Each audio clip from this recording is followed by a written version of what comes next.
तो आज के इस वीडियो में क्लास 10th के बायोलॉजी के चैप्टर 1 जैव प्रक्रम पोषण इनके ऑब्जेक्टिव क्वेश्चन देखने वाले हैं। इनमें उन सभी ऑब्जेक्टिव प्रश्न को एक साथ रखा गया है जो 2011 से लेकर 2025 तक के परीक्षा में पूछे गए हैं।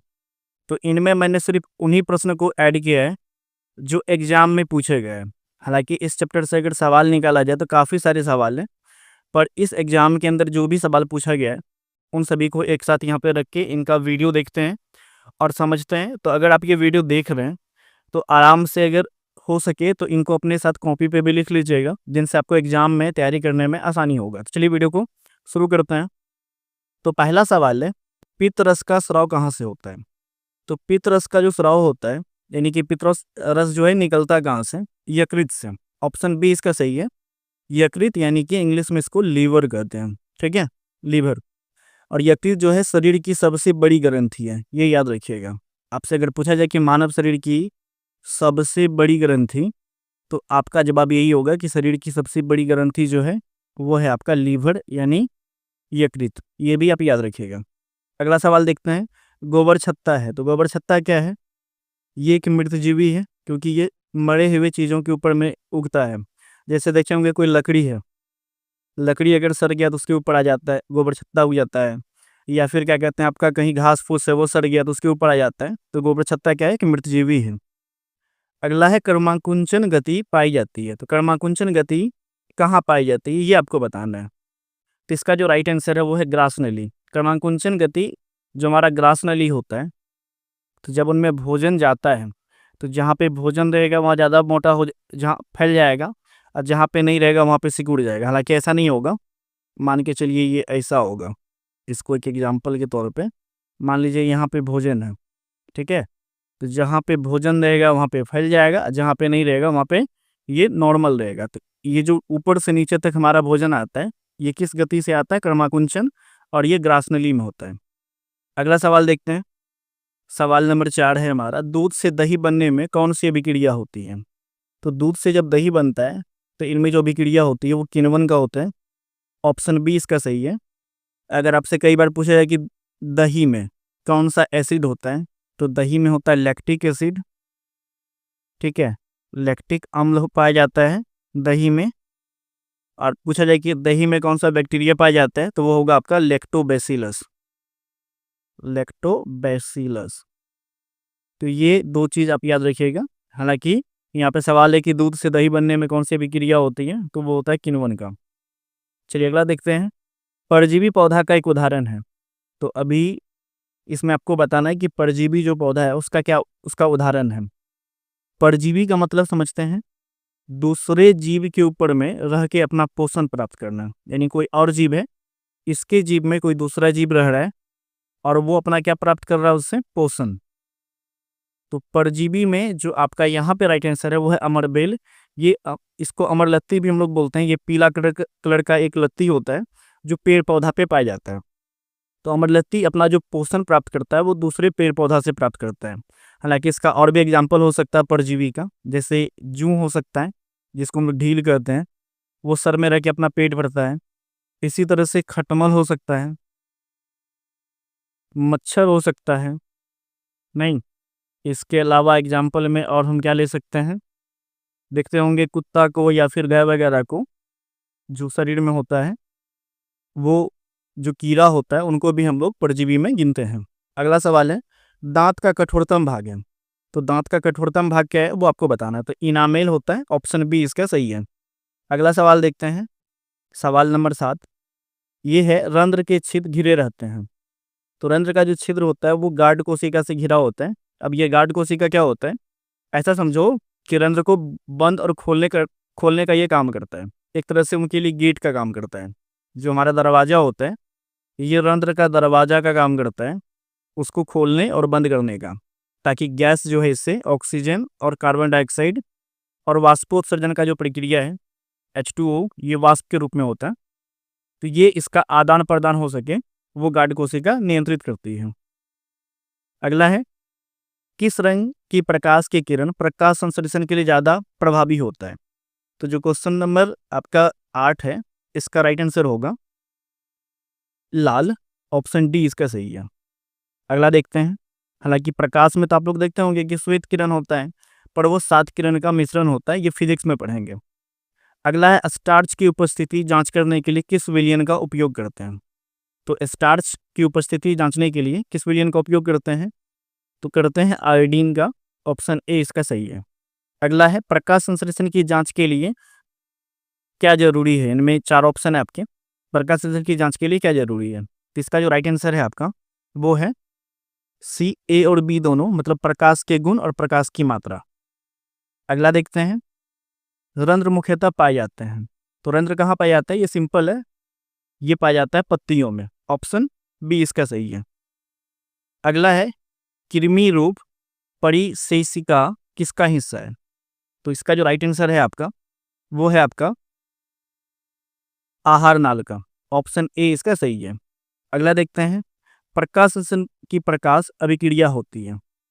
तो प्रकाश संश्लेषण का जो प्रकाश अभिक्रिया होती है, प्रकाश रासायनिक अभिक्रिया होती है, केमिस्ट्री में पढ़ेंगे, तो ये कहाँ पे होता है। 4 ऑप्शन आपके पास है। तो ये जो होता है आपका क्लोरोप्लास्ट के ग्राना में होता है। अब ये क्लोरोप्लास्ट जो है इसमें क्लोरोफिल पाए जाते हैं।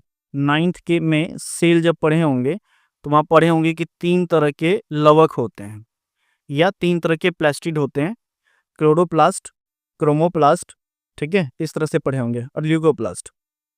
चलिए अगला देखते हैं, दांत की सबसे ऊपरी परत क्या कहलाता है। तो दांत का जो सबसे ऊपरी परत होता है वो इनामेल होता है। ऑप्शन बी सही है, और ये सबसे कठोर भाग होता है। अगला है, मानव आहार नाल का सबसे लंबा भाग क्या है। तो मानव आहार नाल का जो सबसे लंबा भाग है वो है आपका छोटी आंत। ऑप्शन बी इसका सही है। अगला है, न्यूक्लियस शब्द किसके लिए किनके द्वारा दिया गया था। न्यूक्लियस शब्द जो है ये किनके द्वारा दिया गया था। तो 16 नंबर का जो राइट आंसर है ये सेल से रिलेटेड है, ये रॉबर्ट ब्राउन दिए थे। ऑप्शन ए इसका सही है। पौधे में भोजन किस रूप में जमा होता है। तो जो पेड़ पौधे होते हैं उसके अंदर जो भोजन जमा होता है वो होता है स्टार्च के रूप में। ऑप्शन सी इसका सही है।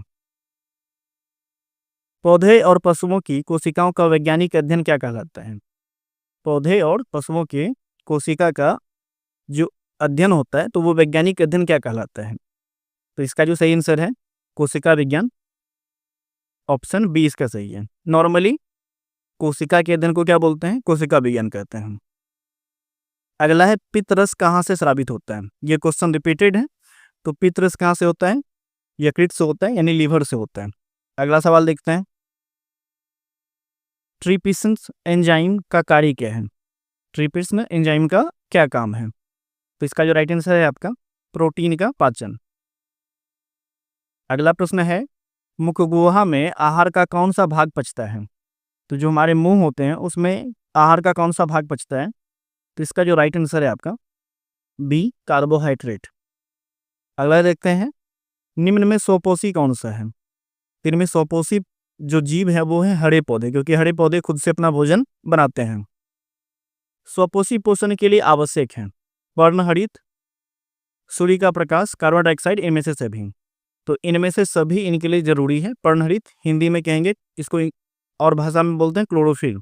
तो क्लोरोफिल, सूर्य का प्रकाश, कार्बन डाइऑक्साइड, तो इनमें से सभी स्वपोषी के लिए जरूरी है।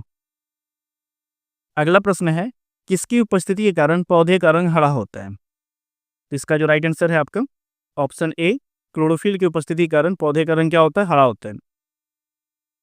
हाइड्रा में क्या पाया जाता है। तो हाइड्रा में जो पाया जाता है आपका स्पर्शक पाया जाता है। ऑप्शन डी इसका सही है।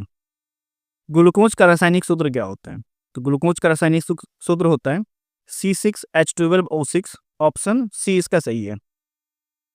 अगला प्रश्न है, अमीबा में अधिकांश पोषण कैसा होता है। तो अमीबा में जो पोषण होता है आपको ये बताना है, तो ये कैसा होता है, अंतर्ग्रहण से होता है। ऑप्शन बी इसका सही है, क्योंकि अमीबा जो है एक कोशिकीय जीव है। इसमें हम लोगों की तरह मुंह, कान, नाक ऐसा कुछ नहीं होता है, कोई भी विशेष अंग नहीं होते हैं। तो भोजन को ग्रहण करने के लिए अंतर्ग्रहण, ये जो पोषण होता है इसका अंतर्ग्रहण, और कहेगा कि भोजन ग्रहण करने की विधि कौन सा होता है, तो कुटपाद। ठीक है, कुटपाद। अगला देखते हैं, प्रकाश संश्लेषण की क्रिया होती है। तो ये कहाँ होती है, हरे पौधे में होती है, क्योंकि इसमें क्लोरोफिल पाया जाता है। अमीबा अपना भोजन कैसे पकड़ता है। तो अभी जस्ट मैंने बताया कैसे पकड़ता है, कुटपाद के द्वारा। ऑप्शन सी इसका सही है। कौन सा एंजाइम वसा पर क्रिया करता है? अभी जस्ट इनको कौन सा एंजाइम वसा पर क्रिया करता है? तो इसका जो राइट आंसर है आपका वो है लाइपेज। ऑप्शन सी इसका सही है। अगला है आयोडीन की कमी से कौन सा रोग होता है? तो ये आप पढ़िएगा, एक चैप्टर है इसी में, नियंत्रण और समन्वय, उसमें ये एक्सप्लेन से इसको बताया गया है। बट अभी अगर यहाँ देखेंगे तो आयोडीन की कमी से कौन सा रोग होता है? वो होता है घेंघा रोग। घेंघा होगा, ग्वाइटर या घेंघा रोग होता है। और ये पहले के लोगों में ज़्यादा होता था, अभी तो आप देखने को ही नहीं मिलेगा ये वाला जो बीमारी होता है। अगला है कवक में पोषण की कौन सी विधि पाई जाती है? तो कवक में पोषण की जो विधि पाई जाती है वो बताना है आपको। तो ये है समभोजी। ऑप्शन बी इसका सही है। दांतों को साफ करने के लिए दंतमंजन प्राय कैसा होता है? तो हम लोग जो टूथपेस्ट यूज करते हैं वो कैसा होता है आपको ये बताना है। तो उनका जो प्रकृति होता है क्षारीय होता है। ऑप्शन ए सही है। ये आप पढ़ेंगे, अगर केमिस्ट्री पढ़ेंगे तो उसमें एक चैप्टर है अम्ल भस्म और क्षार, वहां पे भी इसके बारे में बताया गया है। निम्नलिखित में कौन सा एक उभयलिंगी जंतु है? तो क्वेश्चन नंबर जो 34 है इसका राइट आंसर है केचुआ। केचुआ जो है उभयलिंगी जंतु है। अगला है सभी हरे पौधे होते हैं। तो ये क्वेश्चन तो रिपीटेड है। हरे पौधे क्या होते हैं? स्वपोषी होते हैं। ऑप्शन ए इसका सही है। अगला है मंड परीक्षण के लिए हरी पत्ती पर आयोडीन डालने से पहले पत्ती को अल्कोहल में उबाला जाता है। क्यों उबाला जाता है? तो इसका जो राइट आंसर है आपका क्लोरोफिल को घोलने के लिए। ऑप्शन बी इसका सही है। स्लाइड को सर्वप्रथम कंपाउंड माइक्रोस्कोप से देखा जाता है।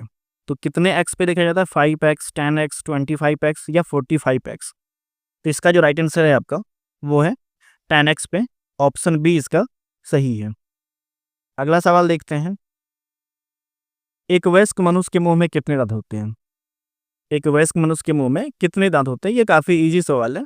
32 दांत होते हैं। हम लोग नॉर्मली बोलते भी हैं कि अपना 32 ही मत दिखाओ, नहीं। अगला है कुटपाद किस में पाया जाता है? तो ये भी क्वेश्चन पूछने का तरीका थोड़ा अलग है, लेकिन ये क्वेश्चन अभी हम लोग डिस्कस कर चुके हैं। कुटपाद किस में पाया जाता है? तो अमीबा में। ऑप्शन सी इसका सही है। अगला है क्लोरोफिल वर्णक का रंग है। तो ये भी हम लोग डिस्कस कर चुके हैं कि क्लोरोफिल वर्णक का रंग कैसा होता है और ये किस में पाया जाता है? पेड़ पौधा में पाया जाता है और पत्तियों में पाया जाता है। तो क्लोरोफिल वर्णक का रंग कैसा होता है ये मैं आप लोगों पे छोड़ देता हूँ। आप हमें कमेंट करके इसका जवाब जो है बताइएगा कि क्लोरोफिल का जो रंग होता है कैसा होता है। चलिए अगला सवाल देखते हैं। ग्वाइटर अथवा घेंघा पनपता है। ये भी प्रश्न हमने डिस्कस किया है कि घेंघा या ग्वाइटर पनपता है तो किसकी कमी से? आयोडीन की कमी से। अगला है भोजन का पचना किस प्रकार की अभिक्रिया है? तो अगला जो सवाल है आपके पास, भोजन का पचना किस प्रकार की अभिक्रिया है? तो इसका जो राइट आंसर है आपका वो है उपचयन का। ऑप्शन सी इसका सही है।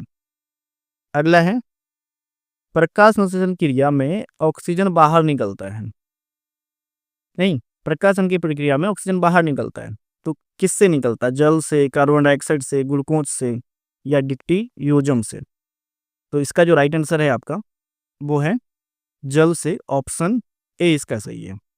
याद रखिएगा, इसको पूछने का तरीका भी अलग अलग होता है। प्रकाश संश्लेषण की प्रक्रिया में उपोत्पाद के रूप में क्या बनता है? तब भी आपका जवाब होगा ऑक्सीजन। इंग्लिश में लिखा होगा बाय प्रोडक्ट, लेकिन अगर हिंदी की बात करें तो लिखा होगा उप उत्पाद या उपोत्पाद। अगला देखते हैं। मैग्नीशियम पाया जाता है। तो मैग्नीशियम किस में पाया जाता है?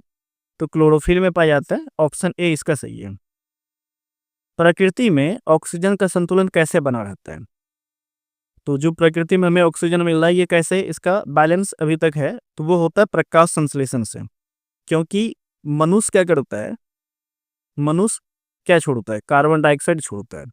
मनुष्य कार्बन डाइऑक्साइड छोड़ता है और ये कार्बन डाइऑक्साइड कौन ले लेता है? पेड़ लेता है। नहीं, पेड़ में जब प्रकाश संश्लेषण होता है तो वो हमारे लिए ऑक्सीजन छोड़ता है और ये ऑक्सीजन हम लोग सीधा सीधा ग्रहण कर लेते हैं। नहीं, अब फिर हम लोग क्या छोड़ते हैं? Carbon dioxide. कार्बन डाइऑक्साइड पेड़ लेता है, अब पेड़ ऑक्सीजन छोड़ता है, ऑक्सीजन मनुष्य लेता है।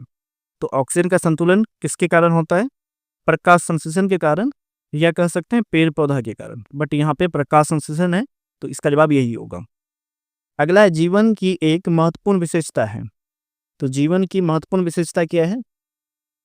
वृद्धि, नहीं, ऑप्शन बी इसका सही है।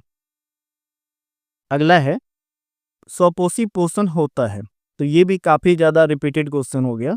स्वपोषी पोषण किसमें होता है? पौधा में होता है। ऑप्शन ए इसका सही है। अगला प्रश्न है ग्रहणी भाग है, तो ग्रहणी किसका भाग है? तो ग्रहणी जो है छोटी आंत का भाग है। ऑप्शन बी इसका सही है।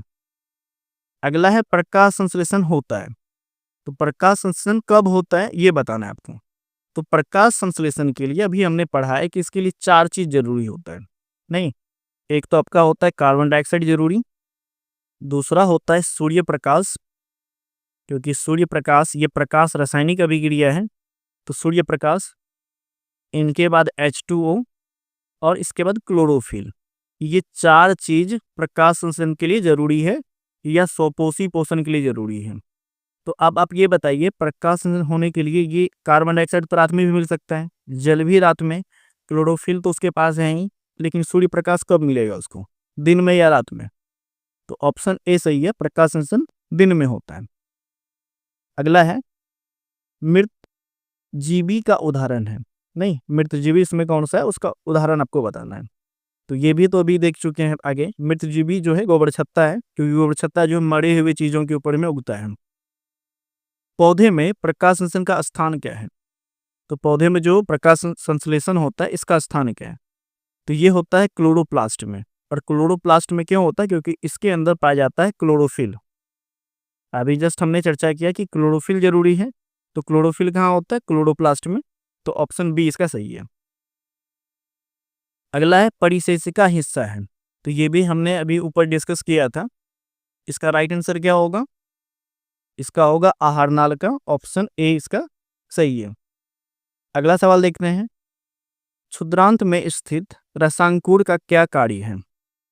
नहीं, क्षुद्रांत में स्थित जो रसांकुर है इसका कार्य क्या है ये बताना है आपको। तो इसका जो राइट आंसर है आपका वो है अवशोषण का सतही क्षेत्रफल बढ़ाना। ऑप्शन सी इसका सही है। मुख गुहा का पिछला भाग है, तो मुख गुहा का पिछला भाग क्या होता है? वो होता है आपका ग्रसनी। ऑप्शन बी सही है। जहाँ पे मुख गुहा खत्म होता है उसके बाद जो एक पाइप टाइप का होता है जिसका कनेक्शन सीधा हमारे अमाशय से होता है, उनको बोलते हैं ग्रसनी। हालांकि उसके नीचे ग्रसनी होता है, ग्रसनी उसके बाद ग्रास नली। अगला है प्रकाश संश्लेषण में ऑक्सीजन का मूल स्रोत है, तो प्रकाश संश्लेषण में ऑक्सीजन का जो मूल स्रोत है वो क्या है? जल है, क्योंकि जल से ही ऑक्सीजन बाहर निकलता है। अगला देखते हैं, पेप्टिक अल्सर हो सकता है, तो पेप्टिक अल्सर कब होता है ये आपको बताना है। तो इसका जो राइट आंसर है, काफी समय तक जब हम भूखे रहेंगे तो पेप्टिक अल्सर हो जाता है। इसका राइट आंसर सी है। निम्नलिखित में कौन मनुष्य के आहार नाल में एक अवशोषी अंग है? निम्नलिखित में कौन मनुष्य के आहार नाल का एक अवशोषी अंग है? तो आहार नाल का अवशोषी अंग जो है ये आपको बताना है। तो इसका जो राइट आंसर है अपेंडिक्स। ऑप्शन ए इसका सही है। शाकाहारी जीवों में छोटी आंत की लंबाई क्या होती है? तो इसमें ऑप्शन है छोटी, मध्यम, अधिक लंबी, इनमें से कोई नहीं। तो इसका जो राइट आंसर है अधिक लंबी। जितने भी शाकाहारी जीव होंगे उसका छोटी आंत लंबा होगा, और वहीं पे अगर मांसाहारी जीव है तो मांसाहारी जीव का छोटी आंत की जो लंबाई है शाकाहारी की तुलना में कम होगा। ये बात याद रखिएगा। शाकाहारी जीव में छोटी आंत की लंबाई, मांसाहारी जीव में छोटी आंत की लंबाई शाकाहारी जीव की तुलना में कम होता है। अगला सवाल है, छोटी आंत में पूर्ण रूप से पचा भोजन कहलाता है। तो छोटी आंत में जो पूर्ण रूप से पचा हुआ जो भोजन होता है इसको क्या कहते हैं? तो इसको क्या कहते हैं ये आपको बताना है। तो इसका जो राइट आंसर है वो है, यहाँ पे लिखा है चायम, बट इसका राइट आंसर होगा कायम। ठीक है, कायम ही होगा, चायम नहीं होगा, कायम कहते हैं। ठीक है, इंग्लिश जब लिखा रहेगा तो आपको क्लियरली होगा। छोटी आंत में पूर्ण रूप से पचा हुआ भोजन क्या कहलाता है? कायम कहलाता है। ऑप्शन ए इसका सही है। तो इस वीडियो के अंदर हमने टोटल 59 प्रश्न को डिस्कस किया है। अगर इस वीडियो को आप यहाँ तक देखें तो उम्मीद करते हैं वीडियो आपको पसंद आई होगी। अगर वीडियो पसंद है तो वीडियो को लाइक करिएगा, कमेंट कर अपना फीडबैक दीजिएगा। और अगर आप चाहते हैं कि आपको ये PDF मिले, आप ऑनलाइन टेस्ट दें, तो हमारी वेबसाइट कनक की पाठशाला पे जाके रजिस्टर कर सकते हैं। वहाँ से फ्री में आपको डेली टेस्ट मिलेगा। इनके साथ आप PDF डाउनलोड कर सकते हैं और जो भी नए चैप्टर्स आते हैं, हो सकते हैं उसके मैं वीडियो नहीं अपलोड करता हूँ, बट वहाँ पे हम PDF और उसके स्टडी मटेरियल डाल देते हैं, तब वहाँ से फ्री में भी डाउनलोड कर सकते हैं।